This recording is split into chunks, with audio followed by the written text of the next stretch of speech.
It's Reefer Madness, the podcast, with Trevor and Kirk. Kirk, we're back. Hey, Trevor, how's it going? Good. As nobody else in the recording world knows, we're starting a little late because I'm running a little late this morning. It's 8 o'clock in the stinking morning, buddy. It's not late by any means. Well, no, but I said, sure, let's be here at 8. And then I had to message you, I'm not going to make 8. Let's go 8:15. And because I don't have kids at the house anymore, I'm going to blame the dog. You know, she had to go out for the 4:30 pee, so that's fine. We went out, but she got distracted by what I can only describe as young men yelling a little bit, and then a honking of a car and some slamming of some car doors. Got her very excited and barking to bring her inside. She would not calm down after any of that barking. So, you know, basically I've been more or less up since 4:30, which you'd think would make me on time for things, but I think sometime during my morning coffee, I must have zoned out there as I lost a little bit of time. Well, and you live in a very quiet neighborhood, so... I do. So, and without making everything hockey related, I think everything might have been hockey related. Okay. Our local team, the Dauphin Kings, looks like they lost the Turnbull Cup last night. There was sort of the last round of this part of the playoffs, and I think all those young men, one of our neighbors, Billett's a king, and when I finally did go for a walk with Rolly this morning, there was lots of cars in that area, so I'm thinking they were having a post-game consolation event last night, so that might have been what set Rosie off this morning. Well, you think they lost. Why would you think they lost? Because if I Googled it right, that's what Google told me. Oh, okay. I'll firmly admit I did not watch the Dauphin Kings last night. Sorry, Kings. I think you might have been watching the Oilers, though, get in the next round of the playoffs. Well, that would be Michelle. She's in Alberta right now. She's definitely watching the Oilers. Yeah. So a little weird time capsule for those of you listening in the future.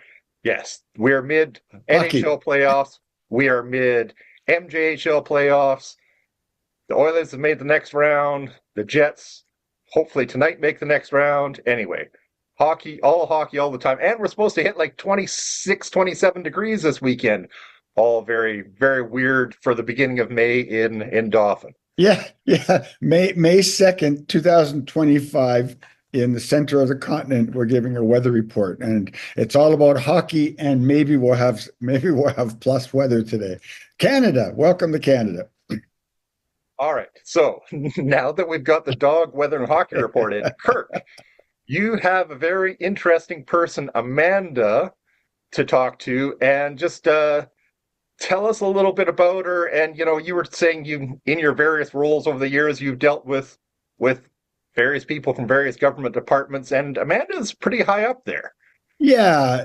I've been trying to get a story from the Manitoba. Well, okay, as listeners listen, I get the name of the agency wrong in the middle of it. And she was kind enough to just smile at me, and the conversation carried on. So we are speaking to Amanda Creasy, and she is the Director of Strategic Services and Public Affairs at the Liquor, Gaming, and Cannabis Authority of Manitoba. And what I was saying to you is that, I've in past jobs, past roles, I've worked with government and government bureaucrats, and to have a director speak to us, she runs an entire department. She is the lead of that department, and we got to speak to her, and she was very gracious. And listeners felt that Trevor that somehow I was going to be a attack dog, or I was going to be a Pierre Poilievre or something, and I was going to. I think that you might, because you're very passionate, have some strong opinions. I kind of thought there might have been a tirade or two, and you were very good, and she honestly was very good and gave me answers I hadn't thought of. Well, I was going to save the tirade for you, actually, but okay, no, okay. no, but no. When sometimes when I get frustrated with government because government is responsible to the people that elect them. And when you think about cannabis, and this is what Amanda pretty much says in this interview, is that government listens to people. Now, what people have to understand in Manitoba, Our province is in the center of Canada, pretty much the center of the North American continent. It's a small populated region that's larger than most states, probably larger than Texas. I'm not sure. Is anything larger than Texas? Not sure. Anyways, No. no, but we're a very large jurisdiction, and when cannabis came legal in 2018, we had a conservative government, and they set it up very conservatively. And like they set up private retail stores, which we talked briefly about. But they also were very, very conservative in their implementation, right? And we talk about this. There's a bunch of things that makes Manitoba unique. First of all, we weren't allowed our grow. And the reasons the conservative government gave me reason to rant. I mean, come on. The reasons they said that we couldn't have grow at home was that they were going to talk about houses molding and children dying, right? It was all hyperbole. A year and a half ago, our government changed. The NDP came in. Meanwhile, there's a big, huge movement, lawsuits about, why can't we follow the federal legislation and allow us to grow? Grown, Jesse Lavoie, previous guest. Yeah, and a previous episode. Just Google it on our webpage, reefermed.ca. So I've been waiting to try to talk to the new government for a long time, and when you live in a democracy, you get the government you deserve. And Wob has done a wonderful job. Wob Canoe, I've met the man. I've had conversations. I've had opportunity to rant with him about issues. Healthcare is primarily one of them. Wob Canoe, the current premier of Manitoba. Correct. I figured everyone knows that. He's probably going to be a federal soon. I think the federal NDP will probably be plucking him out of the fold soon.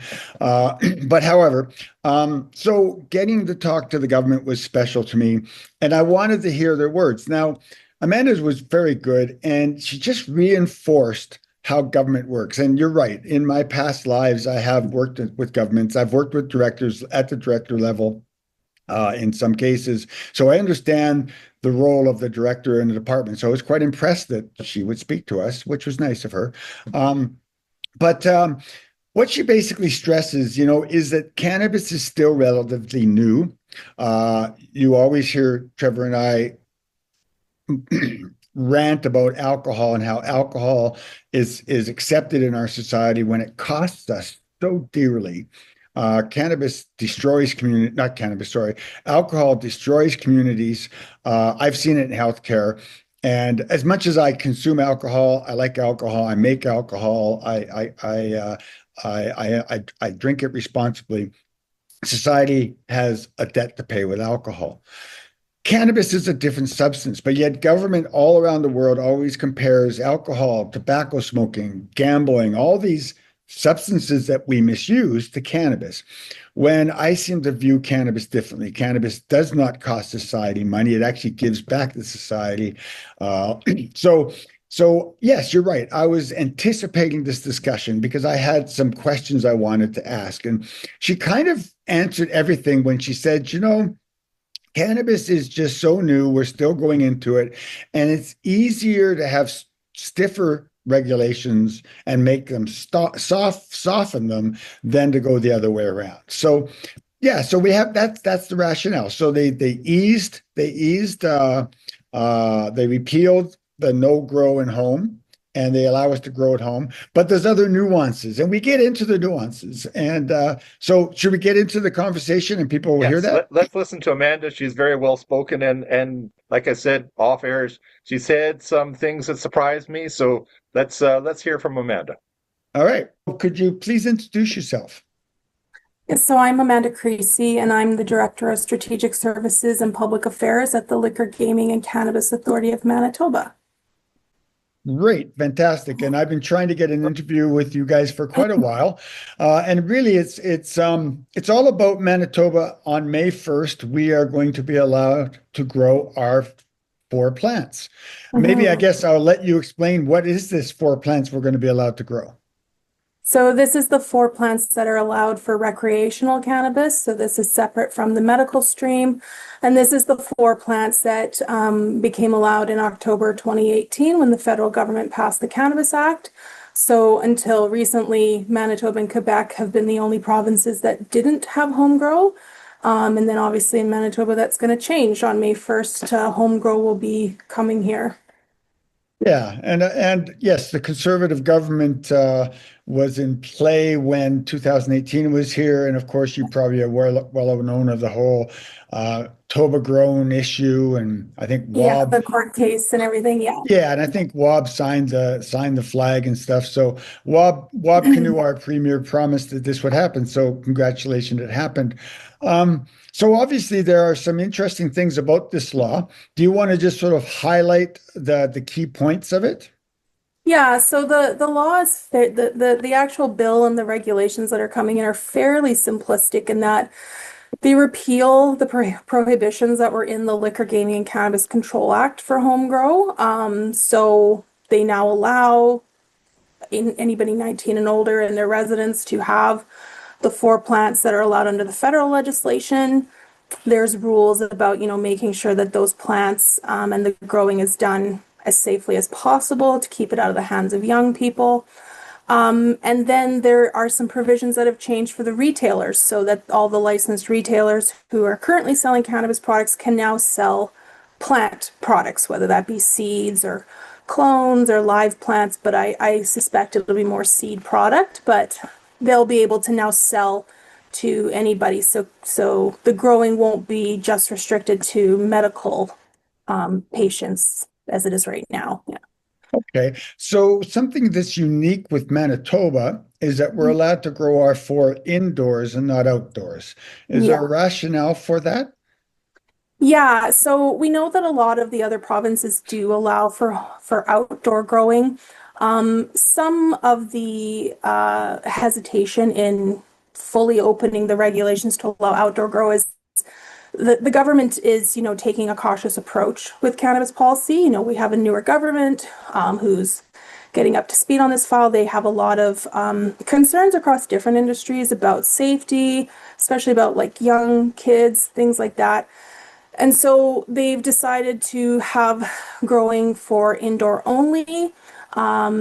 We realize that folks do want the ability to grow outdoors, but for right now, they're taking a measured approach, allowing the home grow, allowing it to be indoors, secure area.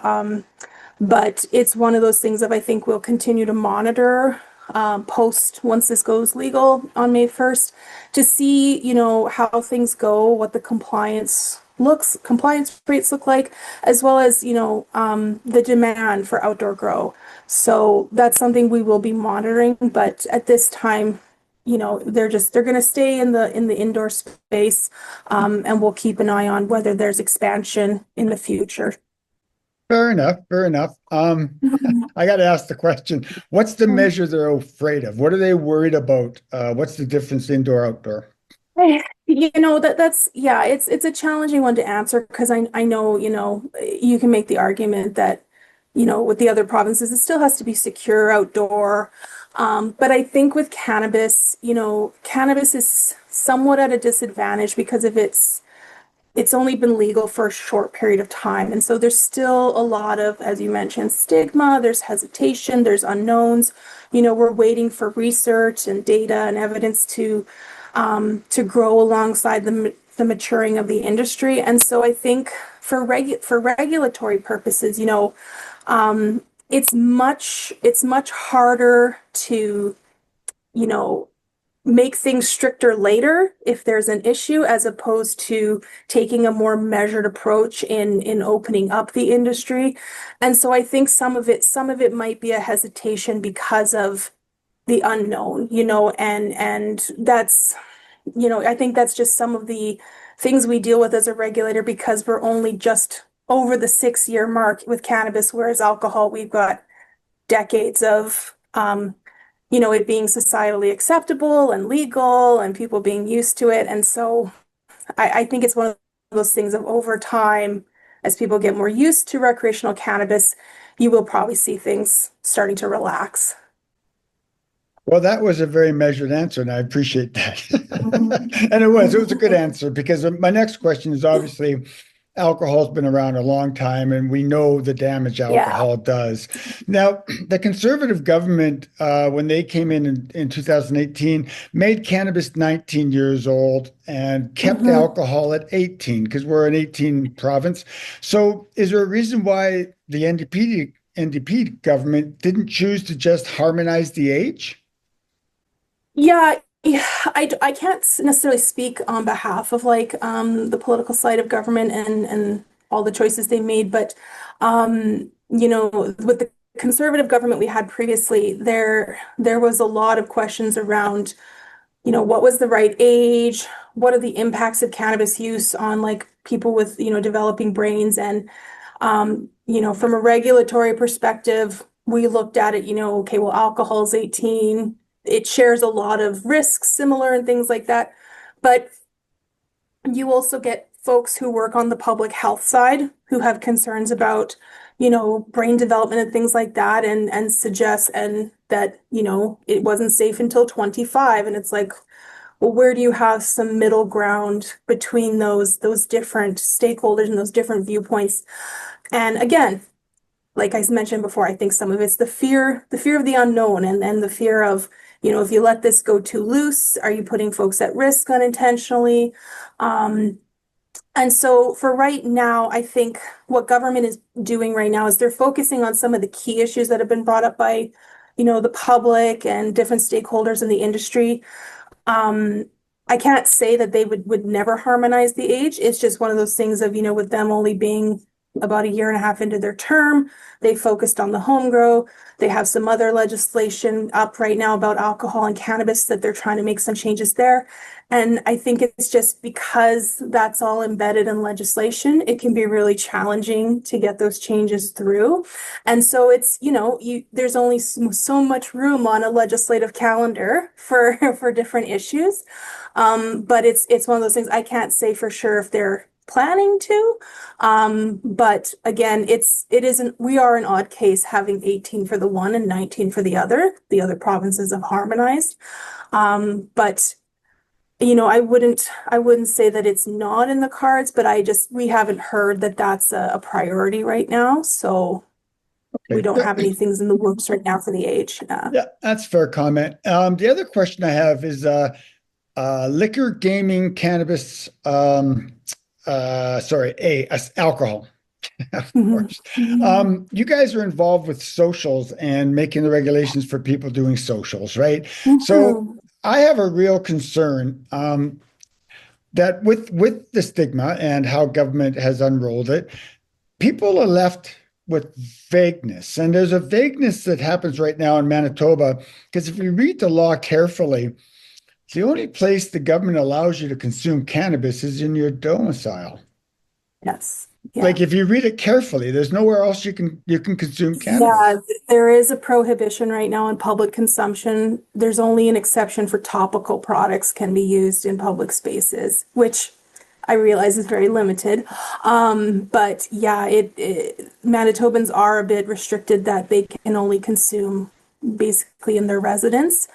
And then if your residence happens to be, a rental property or a condominium, there can be further rules because cannabis also falls under the rules under the Smoking and Vaping Product Protection Act. So, those general smoking prohibitions and things like that. So, yeah, it can be difficult, I imagine, for folks in rentals and things like that to find a space where they can consume legally. So in your job as the government spokesperson, how would you help someone? How would you help someone that is not allowed to consume cannabis in their home? Where would you suggest? I mean, one of my questions to somebody would be like, well, how are you taking your cannabis? Because now that edibles have been legalized, there's a lot more product options for people. And, you're probably likely able to consume products that aren't vaping and smoking based. So, there is that option for people that, if you're in the comfort of your home, having an edible, there's no smell from that. There's no, residual effects to the people around you for that. That might be an option. We have had some inquiries about, I know, some states have had like consumption spaces, like public spaces, similar to like where you'd have a drinking establishment for alcohol, but somewhere where people could consume liquor. We've actually run public consultation on that twice since legalization, and there just hasn't really been a huge demand or uptake for it. It's not something that we necessarily would never see in the future, but I think with the impacts of the pandemic and the challenges faced by the hospitality industry that they're still feeling as a result of that, I think cannabis is a challenging substance in that type of situation because the markups aren't the same as with alcohol, and people don't consume it in the same way.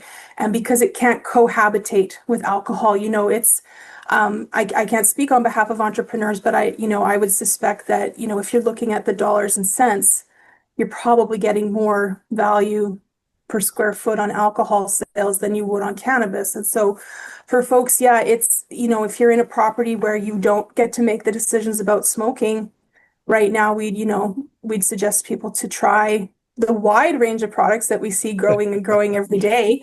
I think the other day I saw macaroni and cheese was at one of the Yeah. retailers. It's like, there's a lot more options in how you can take your cannabis. So I think that has helped because that first year, 2018 and 19, that would have been tough because we only had the dry bud.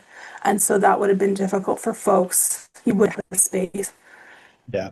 Yeah. And to be honest, I haven't really heard that law enforcement, I mean, if you're consuming cannabis responsibly, I haven't heard law enforcement really going out of the way to bother people. But it is interesting that government regulations have put people in a situation that people that enjoy flower, that they're actually put into a situation where they got to break a law to enjoy something that's federally legal. So there's a paradox, Yeah. and I'm hoping the government recognizes that.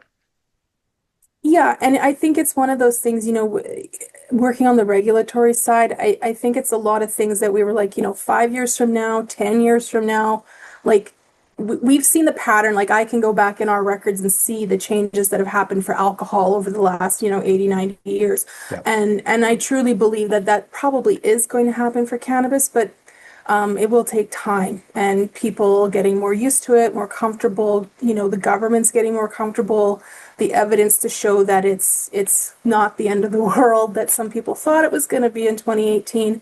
And so how quickly those changes happen, I can't say, but I do foresee that over time we will see some relaxing of the rules. Okay, and that leads me into the next question, socials. I mean, Yeah.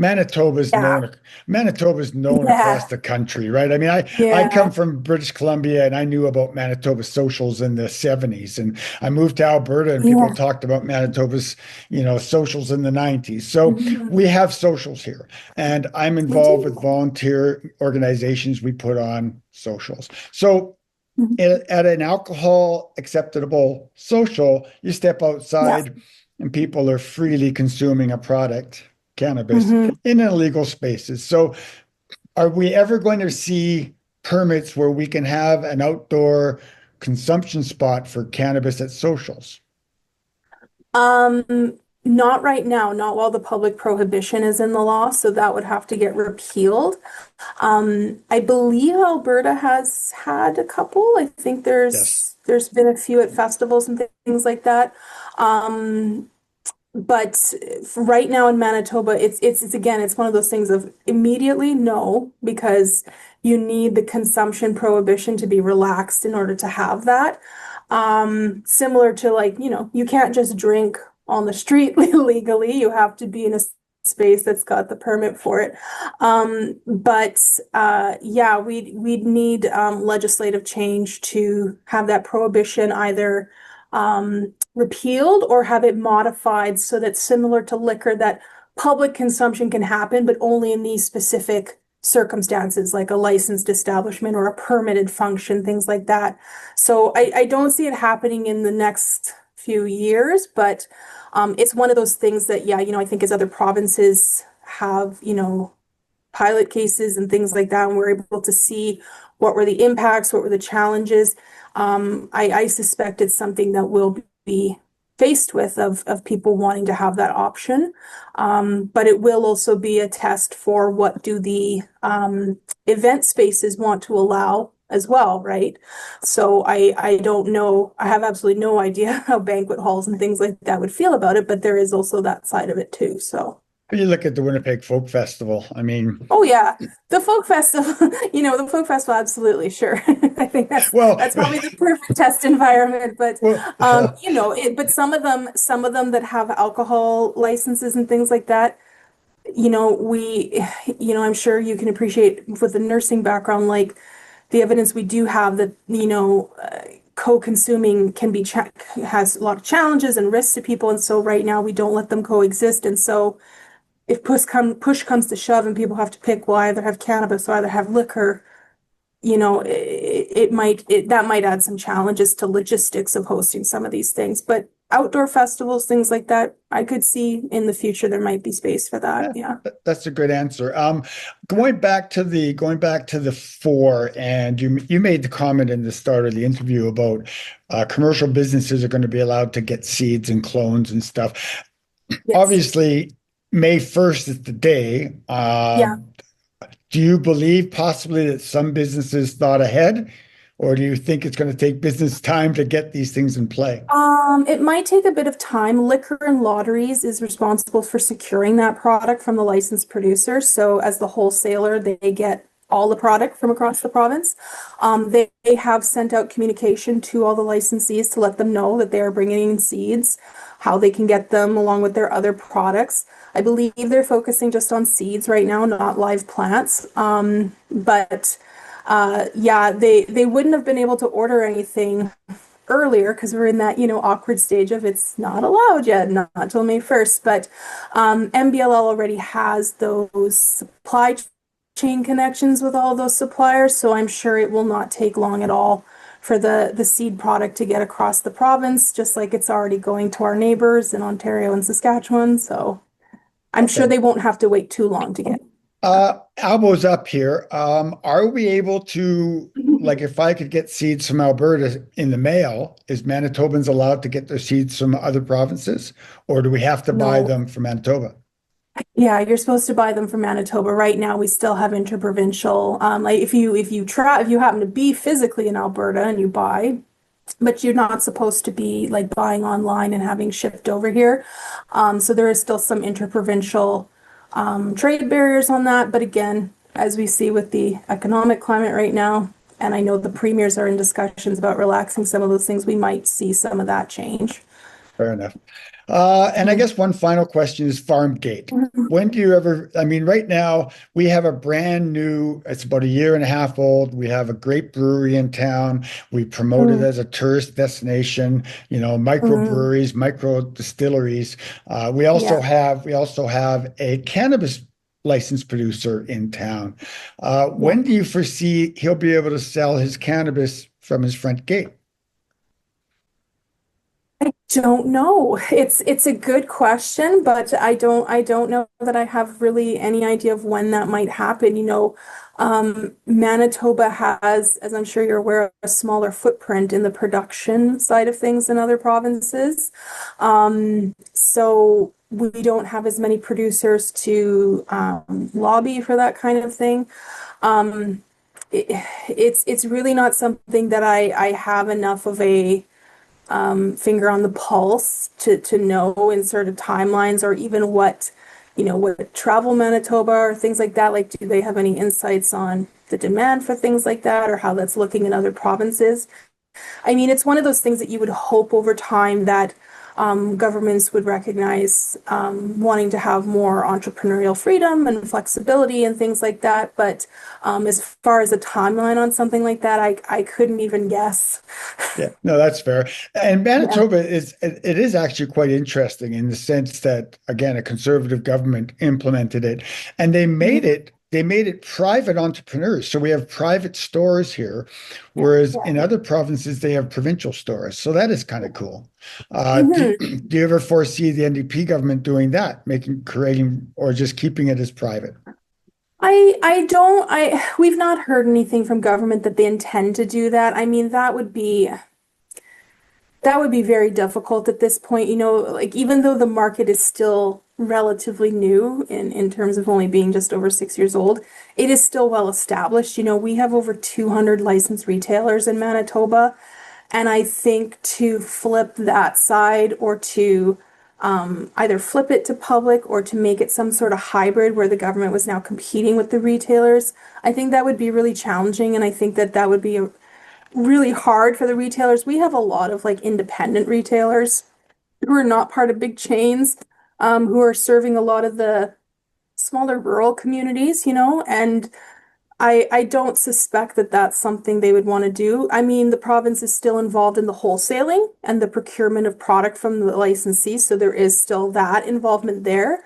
But I think that the model is established and is sort of ingrained. Now, if the roles had been flipped and we had had an NDP government, then it might have looked different. But I think now it's got its roots are in. I think this is what we're going to see for the foreseeable future. There obviously will always be government involvement, like us being regulatory and things like that. But I think you'll probably still see a private cannabis market for the foreseeable future.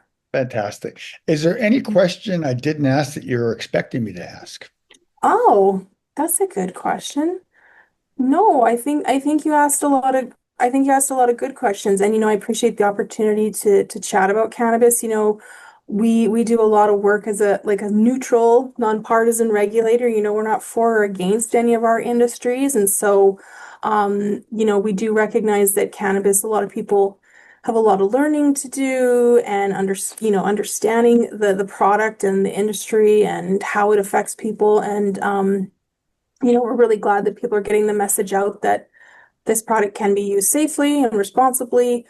I would direct people if they're interested. We have a lot of public education materials on cannabis and education about how people can engage with these products safely and how to find retailers close to them. So, visit our websites, lgcamb.ca. There's lots of great stuff on there about cannabis. But yeah, no, I think you asked me a good range of questions. Fantastic. And I just recognized what I forgot to do. And Trevor and I tend to do this a lot. Did I give you an opportunity to explain describe who are you? Like who am I? Yeah. Oh, Did I give you that opportunity to introduce yourself?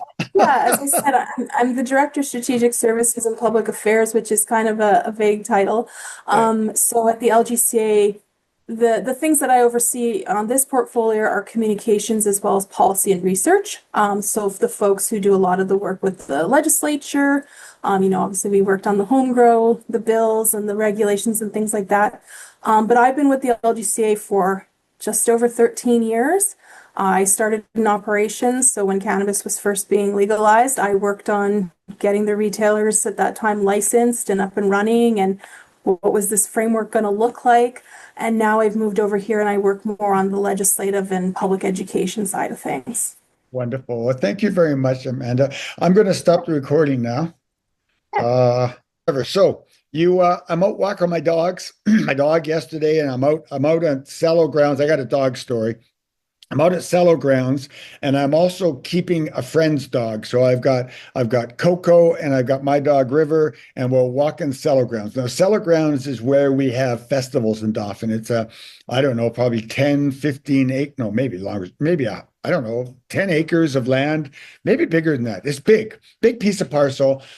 We have the Country Fest there. We have Ukrainian Fest there, and I'm walking my dogs. I'm going through the Northgate trails, the bike trails, and the dogs are gone. They're gone. They have, like, I walk my dogs off leash. They're big dogs, and they are after a deer. So I walk the trail looking for the dogs. I go up on top of the cliff. I'm looking down into the valley looking for the dogs. There's no dogs. And I can lose my dog, but losing a friend's dog is a whole different thing. That's good. Right. So I'm walking going, what the hell? Right. The dogs are gone. So what do? So I walk back to my van. Van Hoot.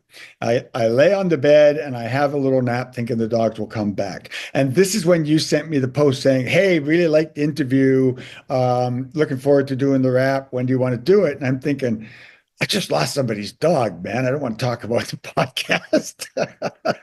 Anyways, so you sent the message to me, and as I was snoozing, the dogs raced into the van, licked my face, soaking wet, frothing.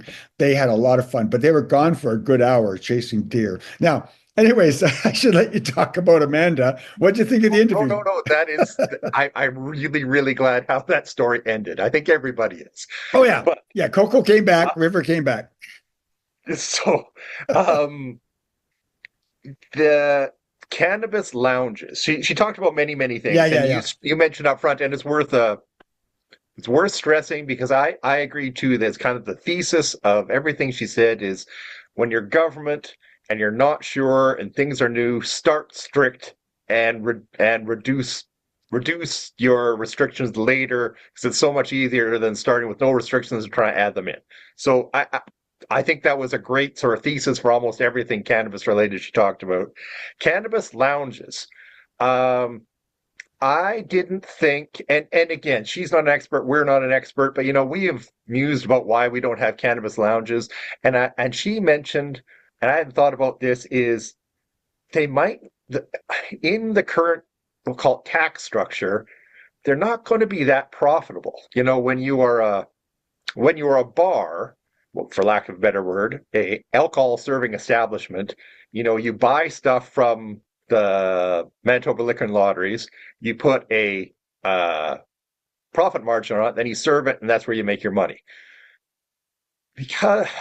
And yes, I'll blame the government here a little, because taxes are so high on cannabis right now, it would be really hard to convince someone to come into a lounge, buy cannabis stuff from you, consume it there for way more than the already relatively high prices they could consume it at home. So, that would be hard for an entrepreneur to make money. And if an entrepreneur said, okay, bring your own and consume it here, again, what do you charge? A membership fee? Here's a $10 scone, here's a $20 cup of coffee. I hadn't really thought about the fact, there's got to be an entrepreneur smarter than me, but as compared to opening a bar where it's relatively straightforward how you would make money, yeah, it's going to be a little less straightforward, but besides all the regulation stuff, about how you would open a cannabis smoking lounge and make it profitable. Yeah, interesting. That's your first point. As a pharmacist and fee-for-service healthcare provider, a little jab. Absolutely. However, I'm a fee-for-service healthcare provider too. But however, the language that I really enjoyed, wrong word. That perked my ears is that she used language that I am actually going to use. I think she's influenced me here when she used the word public consumption prohibition. And she used the word prohibition several times. I actually wrote it down on a piece of paper, prohibition. And I never thought of it that way. And in the many years that I've been doing this, I've never used the word prohibition when I'm doing my rants. But essentially, although we have cannabis is legal, in Manitoba, there's no public consumption. You're not allowed to consume flower in public, which is to me a bug in my bonnet, which is one of the rants that I think you're probably afraid that I was going to jump on her about. Maybe. Yeah, maybe a little bit, because think about it. You live in a condominium that they have a strata law that says you can't consume cigarettes, and tobacco and marijuana are seen as combustibles, even though they're completely different substances, different matter. So where does someone who lives or rents allowed to consume? You can't go in the parking lot. I guess the parking lot might be a private facility, but unless it says that you're allowed to consume there, where does someone consume? So I'm gonna sort of take your thought about an entrepreneur opening up a lounge and saying maybe there should be places that are designated as smoking places. I mean, people do smoke cigarettes. As much as a healthcare professional, I don't like that. However, everyone has the right to do their own gig. So we're allowed to smoke a cigarette outside. You can go to an airport in Vancouver and consume tobacco in the smoking area and cannabis in the smoking area. Why couldn't they have done that with cannabis in Manitoba? Why couldn't they have opened it up? That disappoints me. And when she used the word Well, I'm prohibition, going to jump in on that because I think that's where she was talking about. I don't think at right now there has, yes, terrible capitalist. I don't think there's the demand from person, people, entities wanting to open up a smoking lounge to go to the government and say, we would really like to open up a cannabis lounge here because I'm not talking about a lounge. I'm not talking about a lounge. I'm talking about a outdoor place. space. Well, yeah, Outdoor- but it rolls in. If you were to But back, I'll don't let you you get think your that's space, an but excuse? Don't you think that's a government excuse? Just because people are not asking for it doesn't necessarily mean we don't need it. For example, nobody's asking for speed limits on highways.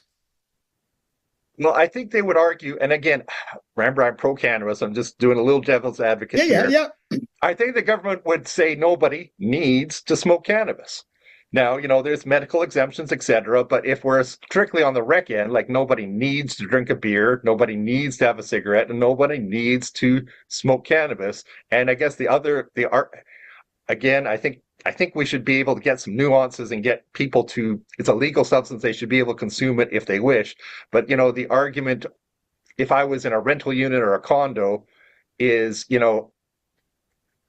I might not want to smell my neighbor consuming cannabis. You could argue that they're not going to, yada yada, but that's always going to come up. Is if they're smoking cannabis below me and all of our ducts are connected and I can smell that and I don't like that, then your freedom ends at the end of my nose. Completely agree with you. I mean, I was raised in a family where both my parents smoked cigarettes, and I can remember coming into my house and there was literally a fog of smoke. I can literally remember our walls were orange from tobacco smoke. Completely get it, understand it. However, um, government has allowed a substance legally, but yet government's also said, oh, well, yeah, you can't really smoke it anywhere. That's unfair. And just because the public isn't sophisticated enough that they're asking, and I shouldn't say sophisticated, again, it goes back to people understanding cannabis. More people don't smoke cannabis than do smoke cannabis. But still, I think government should sometimes be responsible for giving things to us that we don't ask for, right? Um, and It's extraordinarily rare. well, of course not, because it's expensive. It's probably expensive, and it's government. We get the government we deserve, and people, if it's not on the radar, people aren't going to ask for it. But there are people affected. I mean, we got people that live on streets that don't have lunches. We create food places for them. We create help for them. We got people that like to consume flour. Where do they consume it? If you rent, and think about how many young people cannot afford a home. Like the whole idea of not being able to form a home. So you've got a whole generation of kids that can't buy a home for economic reasons, and maybe they want to have a little cannabis by the fire in their backyard, but their renter says no. I mean, there should be space. There should be a space someplace someone can consume. Now, having ranted on that, I do love the fact that she's promoting safer use of cannabis by suggesting, well, you can eat it, which which And is which is safer yeah, in a sense because there's no hydrocarbons. However, yeah, and not to belabor this, but governments are almost never in front of anything. Governments, just kind of how they work, are almost always reactionary. Governments don't, think ahead and say, hey, this would be great 10 years from now and plan it now. That's not how governments work. Governments kind of how they're, in fact, one of the only sort of forward thinking, and I think it might have been a mistake, is when the Trudeau government promised to legalize cannabis, because if you remember back in whatever it was, 2015, they were so far behind in the polls that no one thought they were going to get a seat. And at that point, I think governments throw out, we're going to change how voting works, and hey, we'll legalize cannabis just to get a little bit of airtime. I'm still under the impression that that's sort of how Canada ended up with cannabis legalization. Is government Trudeau at that point was so far behind in the polls, they weren't going to get a seat. Why don't we throw out something so we get some kind of airtime somewhere? Well, but this is why old men are grumpy, right? There's a reason why old men get grumpy. But you know what? Hey, here's a proactive government thing. Was it Duff Roblin built the Roblin's ditch? Duff's ditch. Duff's ditch? That was proactive government work. It was, but that's very rare. And for those of you not in Manitoba, part of the province around Winnipeg, our capital and biggest city, floods not necessarily every spring, but many springs. And many, many years ago, after a huge flood, Premier at the time, Duff Roblin, had them construct a floodway around the city, which has protected the city for many, many, many floods, but it cost an incredible amount of money, and everybody thought it was ridiculous, and it took many, many years to build, and how on earth could he, waste so much money? And of course, it turned out to be a wonderful thing, but that's not usually what governments do. Yeah, it's unfortunate we don't have forward-thinking people, but I still believe, this was a good interview. It was, and I enjoyed the conversation. She was pleasant. She helped, and she also recognized that sometimes government just has to do things slowly. I get it, but there's still things that government writes laws sometimes because they're prejudicial and it's built on stigma, and just because. I mean, this has been my rant forever, right? That provinces treat cannabis as a substance of misuse, right? That provinces do not treat cannabis as medicine. And this is what's got to change. This is one of the reasons why we have this podcast. And this was a discussion, I guess we should have said this up front. This was a discussion on recreational cannabis. And Amanda did discuss this because medical cannabis, licensed medical cannabis consumers of cannabis do not follow the same regulations as recreational cannabis. Somebody with a medical license can consume their cannabis in a public place responsibly. Just don't be stupid about it. But recreational guys can't. So, however, we talked about Birds Hill, the Winnipeg Folk Festival, one of the largest folk festivals in Canada. It's famous for those that do folk festivals. I've been to several.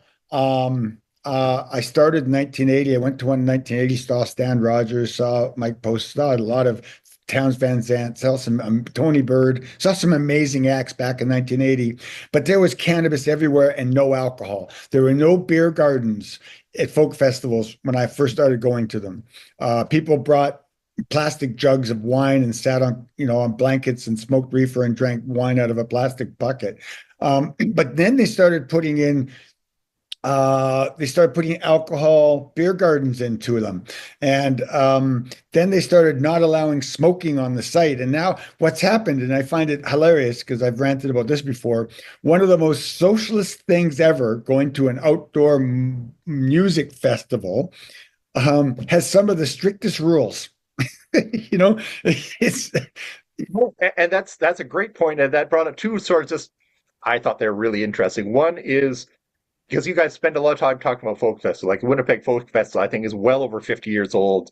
Like you said, probably world famous at this point, but outdoor festival. But if you were as far as I know, a quote unquote cannabis license doesn't exist yet. But if it did, right now, the way the rules, regulations are structured, you couldn't both have a cannabis and an alcohol license at the same time. Correct, yeah. And you'd have to choose and go, oh, well then, yeah, if you were running an outdoor festival, you pick the one that makes money, which is the alcohol. So, maybe that might be a next sort of massaging of the rules is could outdoor festivals get a combined alcohol and cannabis license? Maybe even just give one, maybe just the Winnipeg Folk Festival, see how it goes as a pilot project. Yeah. And when nothing terrible happens, maybe that's a place to start. Because like you said, especially folk festivals have used, cannabis has been used at them historically for a long, long time. The other, I didn't realize that Manitoba was way, way, way out there as an outlier, that our cannabis use age and our alcohol use age were different. Like I knew that happened, but I didn't know we were the only ones that weren't harmonized. And yeah, that is a little weird. It's a little weird. They had an opportunity, I thought, to change things. But you made an interesting point about public consumption, and she stressed this. And again, it was one of those little trigger points that I went, aha, because I'm very involved with the Watson Arts Center. As you know, I volunteer a lot there. My wife's part of the executive team. We spend a lot of time at the Watson Arts Center. Live music is always better at the Watson. But oftentimes we've said, there should be a spot because everyone goes outside. They got their vape pens and they're smoking their vape pens outside the building. Nobody's going to deal with it. Nobody's going to say anything about it. But my thought was, well, we should have an outdoor lounge where people can go smoke their cigarettes and consume their cannabis legally. That ain't going to happen until, and here comes my trigger point, until the prohibition of public consumption is appealed. And I was thinking, of course, so we can't get special consideration. We can't do anything special. Winnipeg Folk Festival is not going to be able to ask for public consumption of cannabis until the law changes. So there's no ability for her department to say, okay, we'll issue you this one time to test the waters. They can't do it until they change the law. That was another little bit of aha moment for me. Of course. So interesting. It really was. And Amanda, thank you very much for coming on. You were articulate and explained stuff, and again, gave us way more to think about. Kirk and I have been talking about this for a while. We kind of thought not lawyers, but we've talked about it enough that we kind of thought we knew what was going on, and you told us a bunch of things that we hadn't thought of. So that was really good. Yeah, it was good. It was a good one. Another good one. I'm Kirk Nyquist. I'm the registered nurse. We're found at Reefer Medness, the podcast at reefermed.ca. Our webpage is updated, new blog pieces. Lots of fun on the webpage. And I'm Trevor Schufelt. I'm the pharmacist. And yeah, I really did mention Kirk saying I really enjoyed this interview, because I really did enjoy this interview. I really hope you guys did too. It was hard for me to enjoy it as I was lamenting how I was going to tell my friend I've lost her dog. It all turned out. The interview turned out well. The dogs turned out well. Everyone take a deep breath. It's all good. All right. Come back to the next one. This one, we're gonna push this one and get it up quickly, and come back, people, and see what we got next. All right. Have a good day, everybody. See you later.